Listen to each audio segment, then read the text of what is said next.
Trastornos debidos a influencias ambientales. Tabla de contenidos. Primero, periodo de vulnerabilidad. Segundo, agentes teratógenos, donde encontramos radiación, químicos y fármacos y agentes infecciosos. Tercero, insuficiencia de ácido fólico. Trastornos debidos a influencias ambientales. Después de terminar esta sección del capítulo, el lector será capaz de cumplir con los siguientes objetivos. Primero, citar el periodo más susceptible de la vida intrauterina para el desarrollo de efectos debidos a agentes ambientales. Segundo, mencionar las precauciones que deben observarse cuando se considera el empleo de fármacos durante el embarazo, que incluyan los posibles efectos sobre el desarrollo fetal, el abuso de alcohol, de los derivados de vitamina A y la insuficiencia de ácido fólico. El embrión en desarrollo está sujeto a muchas influencias no genéticas.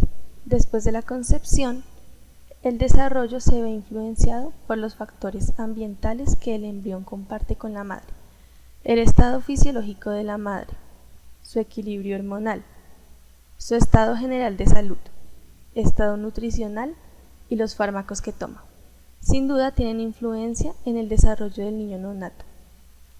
Por ejemplo, la diabetes mellitus materna está relacionada con un aumento de riesgo de anomalías congénitas en el lactante.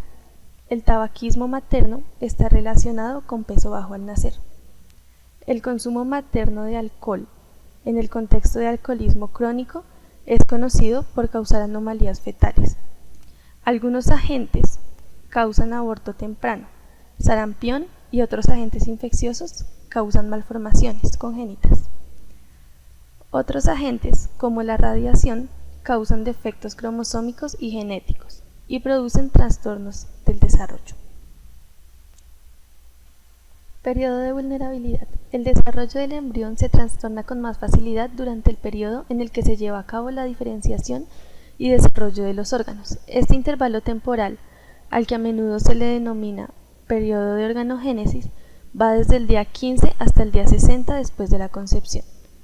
Las influencias ambientales durante las primeras 2 semanas después de la fertilización interfieren con la implantación y provocan aborto o reabsorción temprana de los productos de la concepción. Cada órgano tiene un periodo crucial durante el cual es altamente susceptible a desarreglos ambientales. Figura 7.2. A menudo el efecto se expresa a nivel bioquímico justo antes de que el órgano empiece a desarrollarse.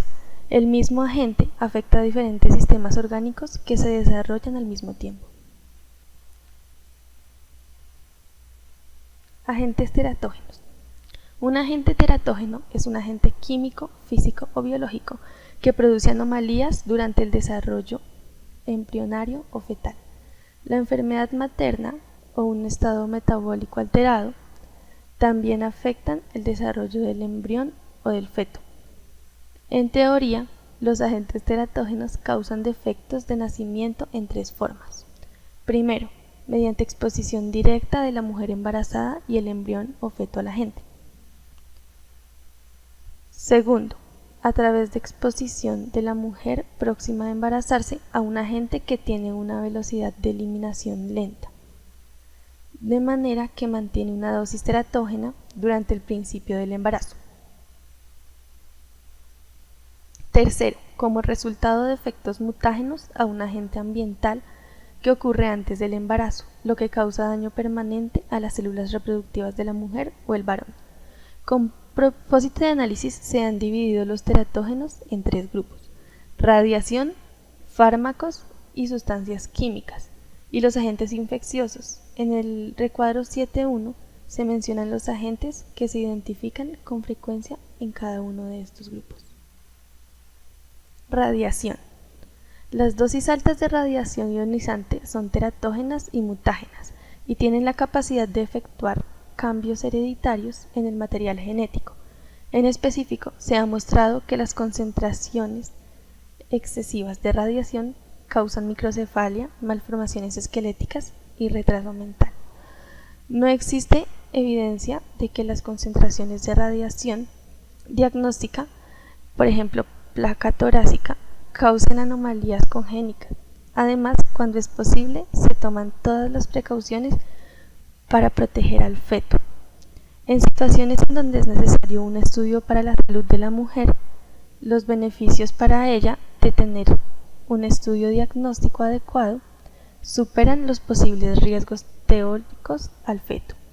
Se ha demostrado que la administración de dosis terapéuticas de yodo radioactivo I-131 durante la semana 13 de gestación, momento en que la tiroides fetal empieza a concentrar yodo, interfiere con el desarrollo de la tiroides.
Químicos y fármacos. Los químicos y fármacos ambientales cruzan la barrera placentaria y causan daño al embrión y feto en desarrollo.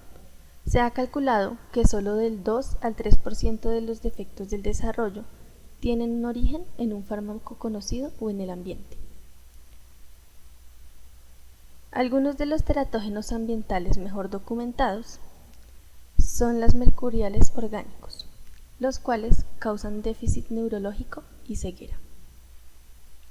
Ciertos pescados y fuentes de agua están contaminados con mercurio.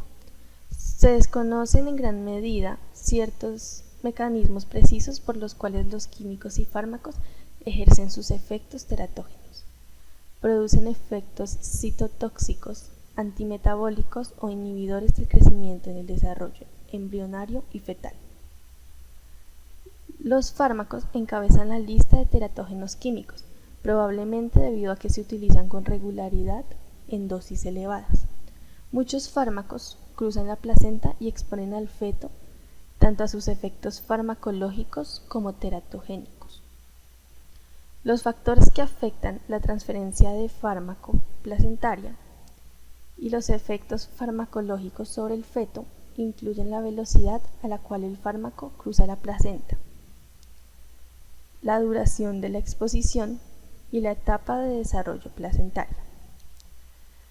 Al momento de la exposición, los fármacos liposolubles tienden a cruzar la placenta con más facilidad y entran a la circulación fetal. El peso molecular del fármaco influye también en la velocidad y cantidad de este que se transmite a través de la placenta. Los fármacos con un peso molecular menor de 500 cruzan la placenta fácilmente, dependiendo de la liposolubilidad y el grado de ionización. Aquellos con peso molecular de 500 a 1000 cruzan la placenta con más dificultad, y aquellos cuyo peso molecular es mayor de 1000 cruzan muy poco. Varios medicamentos se consideran teratógenos, sin embargo, el más conocido de estos fármacos es la talidomida, la cual se ha mostrado que da origen a una amplia variedad de malformaciones que incluyen facomelia, es decir, apéndices cortos semejantes a aletas, en las 4 extremidades. Otros fármacos, conocidos por causar anomalías fetales, son los antimetabólicos, que se utilizan en el tratamiento del cáncer. El anticoagulante warfarina, varios medicamentos anticonvulsivantes, el alcohol etílico y la cocaína. Algunos fármacos afectan una sola estructura en desarrollo. Por ejemplo, el popiluracilo impide el desarrollo de la tiroides y las tetraciclinas interfieren en la fase de la mineralización del desarrollo de los dientes. En fechas más recientes, la vitamina A y sus derivados, los retinoides, han sido un foco de preocupación debido a su potencial teratógeno.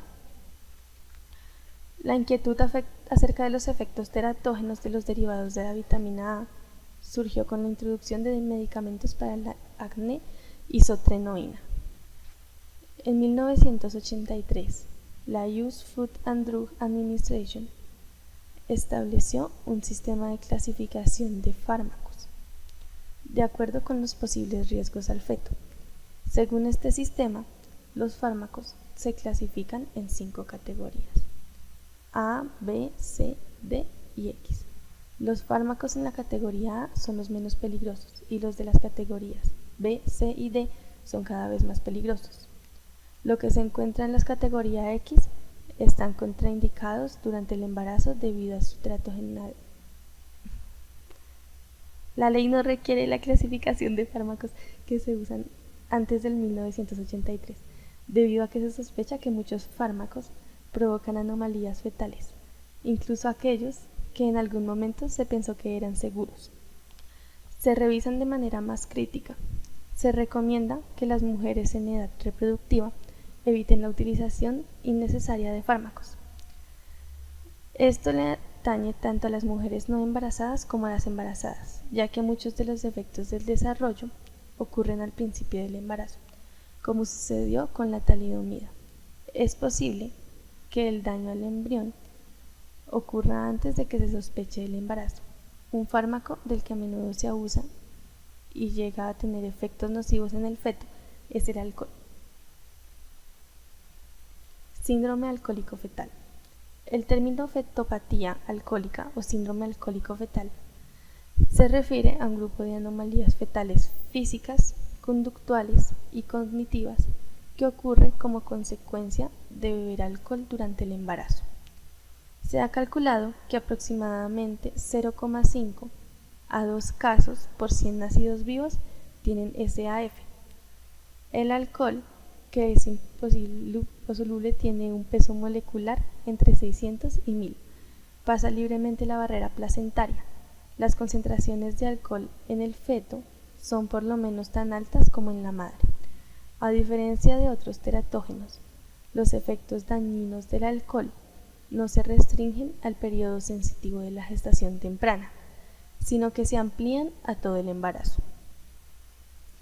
El alcohol tiene efectos muy variables sobre el desarrollo fetal, que van desde anomalías menores hasta SAF.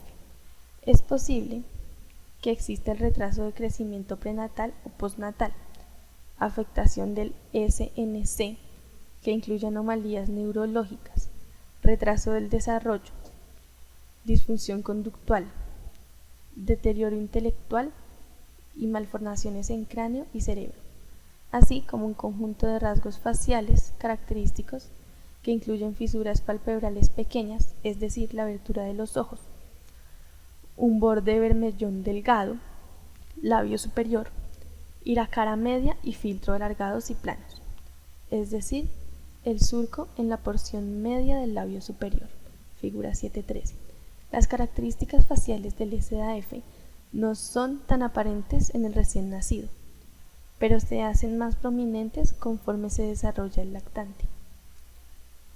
Conforme los niños crecen hacia la edad adulta, las características faciales se hacen más sutiles, lo que dificulta más el diagnóstico de SAF en las personas mayores. Cada uno de estos defectos varía en intensidad. lo que probablemente refleja el momento del consumo de alcohol en términos de periodo de desarrollo fetal, la cantidad de alcohol consumido y las influencias hereditarias y ambientales.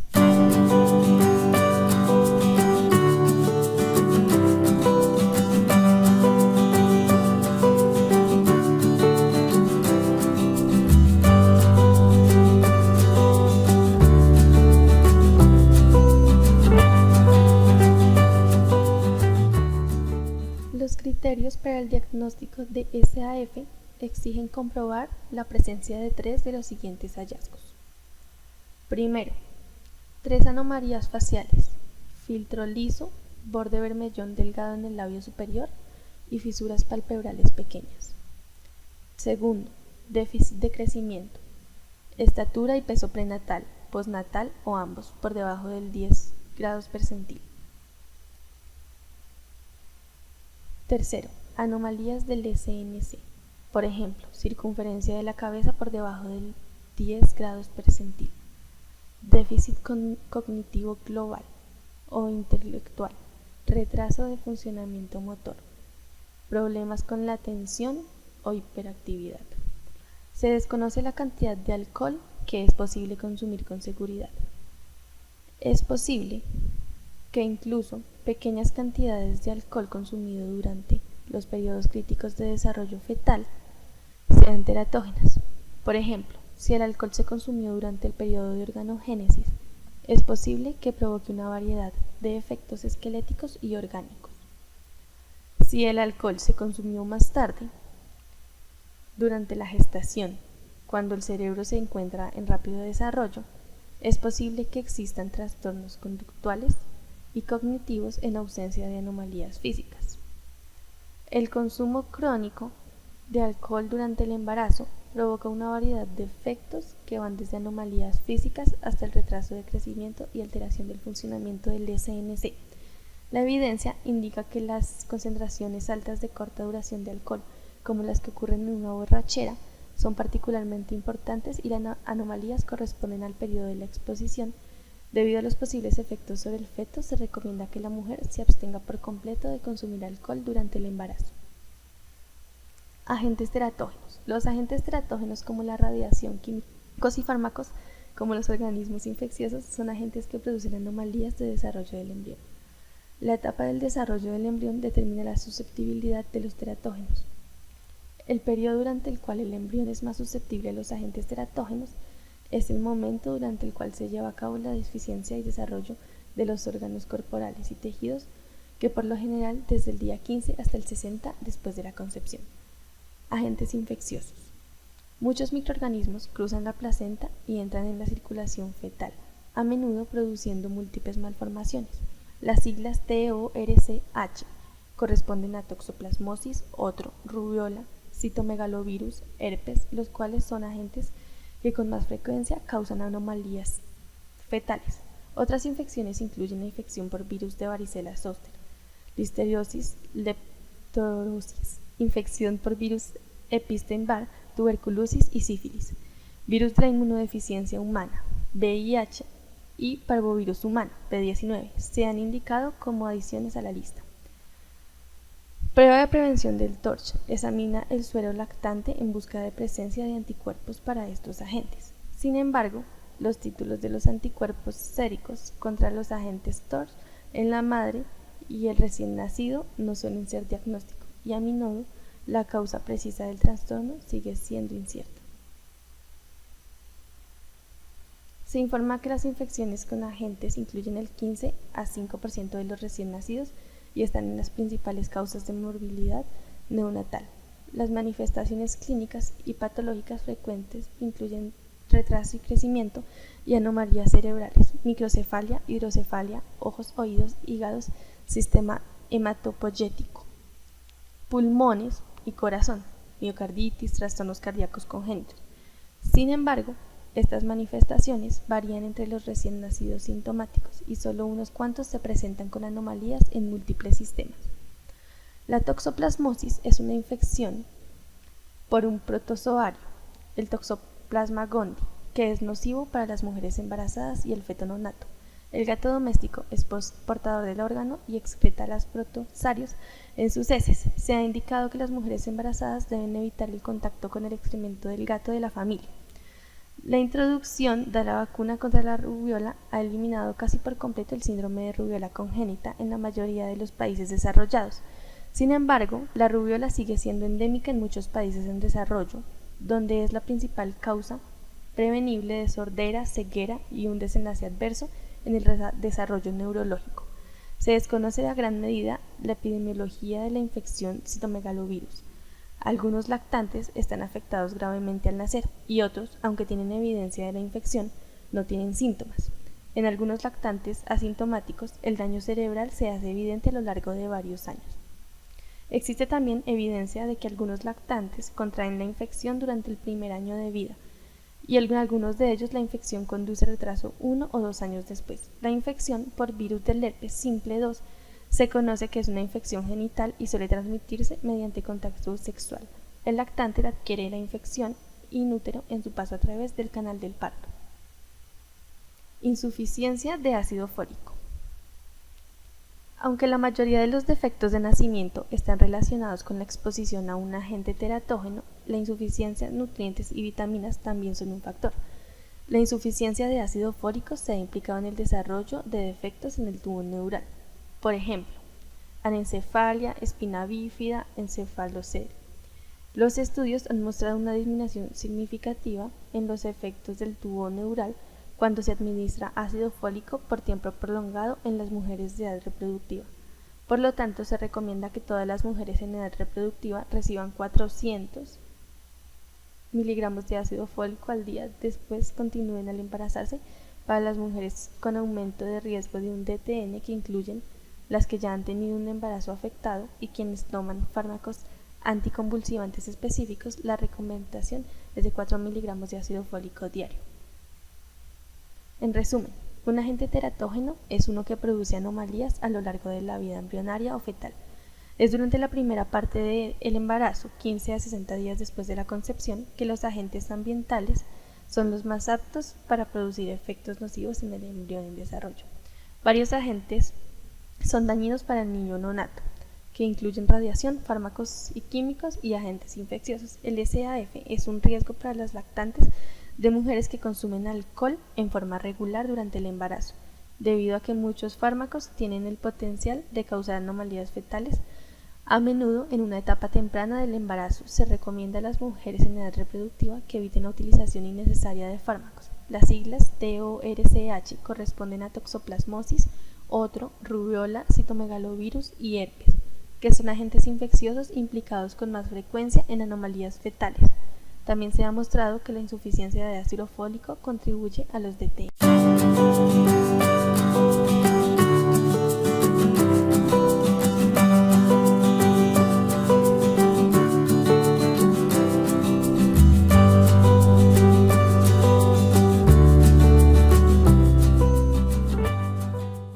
Diagnóstico y consejería. Después de terminar esta sección del capítulo, el lector será capaz de cumplir con los siguientes objetivos. Primero, describir el proceso de evaluación genética.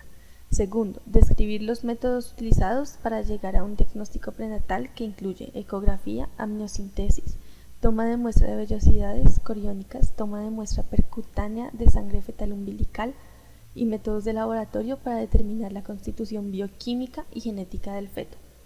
El nacimiento de un niño con efectos en un acontecimiento traumático en la vida de cualquier progenitor. Por lo general deben resolverse dos problemas. El primero trata de resolver la atención inmediata y futura del niño afectado, y el segundo con la posibilidad de que niños futuros en la familia tengan un defecto similar.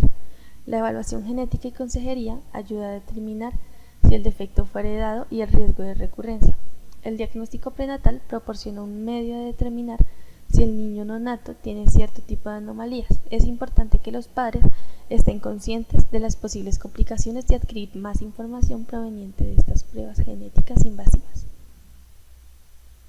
Valoración genética. La consejería genética efectiva comprende el diagnóstico preciso y la comunicación de los hallazgos y los riesgos de recurrencia a los padres y a otros miembros de la familia que necesitan esa información. Es posible proporcionar consejos después del nacimiento de un hijo afectado u ofrecerle a personas de riesgo tener hijos con defectos, es decir, hermanos de personas con defectos de nacimiento. Un equipo entrenado de consejeros ayuda a la familia a comprender el problema y apoya decisiones acerca de tener más hijos. Un genetista clínico suele dirigir la evaluación del riesgo y el pronóstico, a menudo con ayuda de especialistas de laboratorio y clínica. Se incluyen los antecedentes familiares detallados, es decir, un árbol genealógico, una historia del embarazo, un recuento detallado del proceso de nacimiento, así como la salud y desarrollo postnatal, una exploración física minuciosa del niño afectado, y a menudo suele requerirse también una exploración de los padres y hermanos, pruebas de laboratorio que incluyen un análisis cromosómico y estudios bioquímicos a menudo preceden un diagnóstico definitivo. Detección y diagnóstico prenatal. El propósito de la detección y diagnóstico prenatales no es solo detectar las anomalías fetales, sino también aliviar la ansiedad y proporcionar ayuda para prepararse para un niño con una discapacidad específica. La detección prenatal no se utiliza para descargar todas las posibles anomalías fetales. Se limita a determinar si el feto es probable que tenga, padecimientos designados debido a la edad, antecedentes familiares o factores de riesgo bien definidos. Existen muchos métodos para ayudar a diagnosticar un feto con respecto a trastornos genéticos, que incluyen ecografía, pruebas de detección en suero, amniocentesis, toma de muestra de vellosidades coriónicas y toma de muestra percutánea de sangre fetal umbilical. El diagnóstico prenatal también proporciona información necesaria para prescribir tratamientos prenatal para el feto. Por ejemplo, si se diagnostica hiperplasia suprarrenal congénita, la madre recibe tratamiento con hormonas de la corteza suprarrenal para evitar la masculinización del feto de sexo femenino. Ecografía. La ecografía es un método diagnóstico no invasivo que utiliza las reflexiones de ondas de sonido de la alta frecuencia para visualizar estructuras de tejidos blancos. Desde su introducción en 1958 se ha utilizado durante el embarazo para determinar el número, el tamaño y posición de los fetos, la cantidad de líquido amniótico y la localización de placenta. Es posible también evaluar el movimiento fetal, los movimientos respiratorios y el patrón del corazón. Existe también buena evidencia de que la ecografía temprana, es decir, antes de las 14 semanas, determina con exactitud la edad gestacional. Una mejor resolución y unidades en tiempo real han aumentado la capacidad de los aparatos de ecografía para detectar anomalías congénitas. La ecografía hace posible el diagnóstico in útero de defectos cardíacos, hidrocefalia, espina bífida, defectos faciales, defectos cardíacos congénitos, hernias diafragmáticas congénitas, trastornos del tubo digestivo, anomalías esqueléticas y otros diversos efectos. La ecografía tridimensional es útil para evaluar mejor los perfiles faciales y los defectos de la pared abdominal. Es posible hacer un ecocardiograma como seguimiento por posibles anomalías cardíacas. Se hace una IRM fetal con el fin de evaluar mejor anomalías esqueléticas, neurológicas y de otro tipo. El diagnóstico intrauterino de anomalías congénitas permite una mejor vigilancia, un estudio diagnóstico más profundo y la planificación con las especialidades adecuadas y el parto prematuro para una corrección temprana, selección de operación cesárea para reducir la lesión fetal y en algunos casos la terapia intrauterina.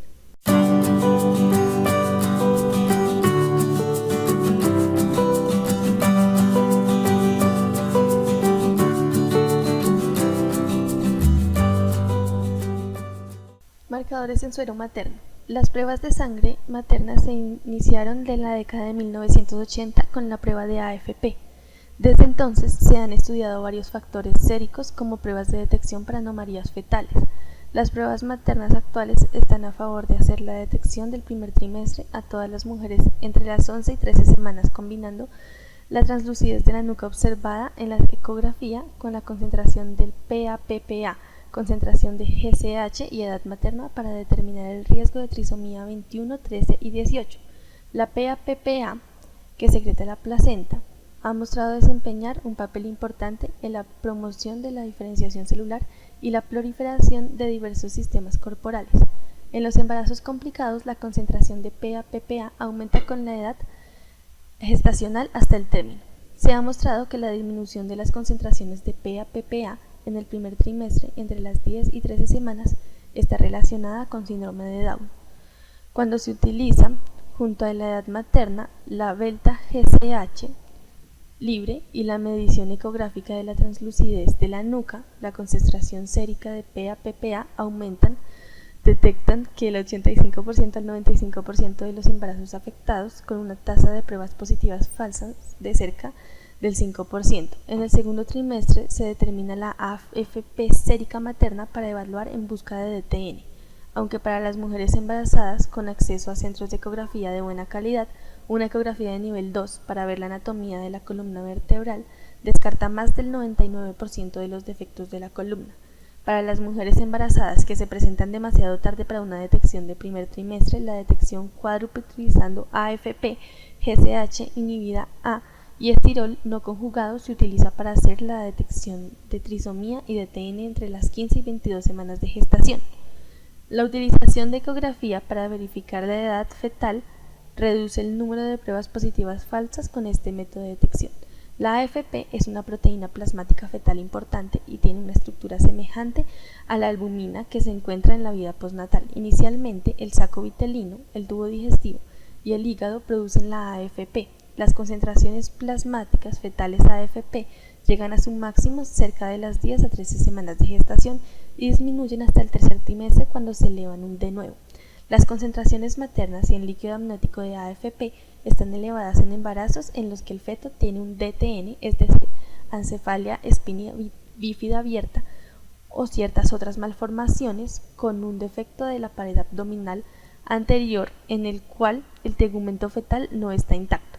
Algunos DTN se han relacionado con concentraciones elevadas de AFP, disminución de las concentraciones se han relacionado con un síndrome de Down. Una glucoproteína compleja, la GCH, se produce exclusivamente en la capa externa del trofoblasto, poco después de la implantación de la pared uterina. Aumentan con rapidez en las primeras 8 semanas de gestación, disminuye en forma constante hasta la semana 20 y después permanece en meseta. El único marcador en suero materno que proporciona la mayor tasa de detección de síndrome de Down es una concentración elevada de GCH, la inhibina, a la cual secreta el cuerpo amarillo, y la unidad fetoplacentaria. Es también un marcador sérico materno para síndrome de Down. El estirol no conjugado se produce en la placenta a partir de precursores proporcionados por las glándulas suprarrenales fetales y el hígado. Aumenta en forma constante durante el embarazo hasta la concentración más alta que produce normalmente el hígado. El estirol no conjugado disminuye en el síndrome de Down y la trisomía. Puntos clave: diagnóstico y consejería. La ecografía, detección del primer trimestre, detección cuádruple, amniocentesis, toma de muestra de vellosidades coriónicas y toma de muestra sanguínea percutánea del cordón umbilical MSPCU son procedimientos importantes que permiten el diagnóstico prenatal y su manejo. Amniocentesis. La amniocentesis es un procedimiento diagnóstico invasivo que implica sacar una muestra de líquido amniótico del útero embarazado, por lo general a través de un abordaje transabdominal. El procedimiento útil en las mujeres con riesgo elevado en el estudio de detección del primer trimestre o la detección cuádruple, hallazgos fetales anómalos en la ecografía o progenitores que son portadores de antecedentes familiares fuertes de una enfermedad hereditaria. La ecografía se utiliza para obtener información adicional y guiar la colocación de la aguja amniocentesis. Estudia el líquido amniótico y las células que ha perdido el feto. La amniocentesis se realiza como paciente externo a partir de las 15 semanas para el análisis cromosómico. Las células fetales se ponen en el cultivo y el desarrollo se obtiene a los 10 a 14 días. Además, el diagnóstico prenatal, la amniocentesis se hace también durante el embarazo según se requieran para hacer pruebas en los casos en que se sospecha carioamnitis. Se hace una amniocentesis para evaluar en busca de interacción de líquido amniótico. La madurez del pulmón fetal se evalúa mediante amniocentesis buscando la proporción lectina-esfingomielina, LE y la presencia del fosfatidilglicerol para ayudar con la planificación del parto en algunos casos. Toma de muestra de las vellosidades coriónicas. La toma de muestra de las vellosidades coriónicas es un procedimiento diagnóstico invasivo que obtiene tejido y se utiliza para estudios de cromosomas fetales, análisis de ADN y estudios bioquímicos.